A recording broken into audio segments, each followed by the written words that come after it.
MCA, BCA, BCom computer కోర్సులో 100% placement లభించే ఏకైక డిగ్రీ కాలేజ్ కూకట్పల్లిలోని ఐక్రియేట్ డిగ్రీ కాలేజ్.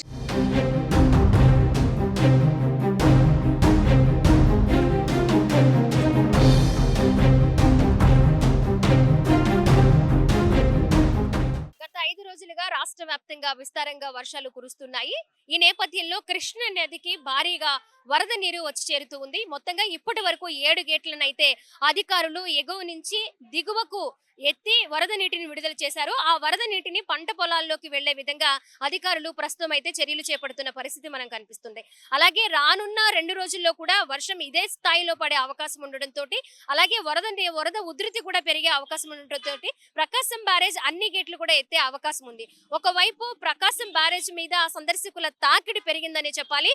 ఎప్పటికీ మీద ఇప్పుడు గేట్లు ఎత్తివేయడంతో కృష్ణమ్మ సోయగాలను, కృష్ణమ్మ పరవళ్లు చూసేందుకు సందర్శకులు అధికంగా బ్యారేజ్ మీదకి వస్తూ ఉన్నారు. ఈ నేపథ్యంలో బ్యారేజ్ కి ఇటువైపున 2 వైపులా కూడా భద్రతను అయితే పెంచారు. బ్యారేజ్ మీద ఎక్కువసేపు నిలబడకుండా, అలాగే ట్రాఫిక్ కూడా కొంత మేరకు అంతరాయం ఏర్పడుతున్న నేపథ్యంలో అది కూడా క్లియర్ చేసే విధంగా పోలీస్ అధికారులు అయితే తగు జాగ్రత్తలు అయితే తీసుకుంటున్నారు. మనం చూసుకోవచ్చు, ఒకవైపు వర్షం పడుతూనే ఉంది, అలాగే సందర్శకులు కూడా బ్యారేజ్ మీద నిలబడి కృష్ణమ్మ సోయగాల్ని తిలకిస్తూ ఉన్నారు.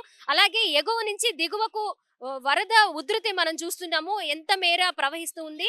7,000 క్యూసెక్ల నీటిని ఇప్పుడు దిగువకు విడుదల చేశారు. అలాగే ఇప్పటికీ కూడా వర్షం పడుతూనే ఉంది. రానున్న 2 రోజులు కూడా ఇదే విధంగా వర్షాలు పడే అవకాశం ఉంది. కాబట్టి ఇంకా వరద ఉధృతి పెరగడంతో అన్ని గేట్లు ఎత్తే అవకాశం ఉందని అధికారులు ముందుగానే ప్రకటన అయితే ఒకటి విడుదల చేయడం జరిగింది. మనం చూసుకోవచ్చు, సందర్శకులు కూడా అమ్మవారి టెంపుల్ కి వచ్చి అక్కడ దర్శనం అనంతరం బ్యారేజ్ మీదకి రావడం అయితే జరుగుతూ ఉంది.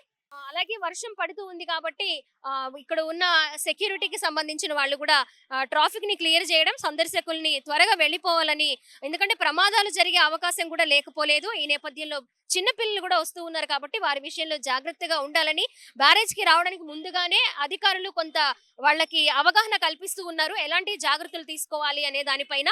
అలాగే మనం వరదకి సంబంధించి చూసుకోవచ్చు, ఇప్పటి వరకు 14 అడుగుల మేర కృష్ణానదికి వరద వచ్చి చేరుకుంది. ఆ 14 అడుగుల మేర వరదను కూడా దిగువకు విడుదల చేశారు. ఈ వాటర్ అన్నిటినీ కూడా పంట పొలాలకు మళ్లించి, ఎందుకైతే పంట పొలాలకు ఈ వరద ఈ నీరు అవసరం కాబట్టి ఆ విధంగా ఎగువనున్న వరదనంతా దిగువకు విడుదల చేసి పంట పొలాలకు మళ్లించే ఏర్పాట్లయితే అధికారులు చేస్తున్నారన్న సమాచారం అయితే మనకు అందుతూ ఉంది. మరి ఇంకా రానున్న 2 రోజుల్లో కూడా ఇదే విధంగా వర్షాలు పడే అవకాశం ఉండడంతో, వరద నీరు పెరిగే అవకాశం ఉండడంతో అయితే మొత్తంగా ప్రకాశం బ్యారేజ్ కి అన్ని గేట్లు ఎత్తే అవకాశం ఉందని అధికారులు అయితే తెలియజేశారు. ప్రస్తుతం ప్రకాశం బ్యారేజ్ కి సంబంధించిన పరిస్థితిని మనం చూస్తూ ఉన్నాము. కెమెరా పర్సన్ వినయ్ తో స్వాతి, సుమన్ టీవీ, విజయవాడ ప్రకాశం బ్యారేజ్.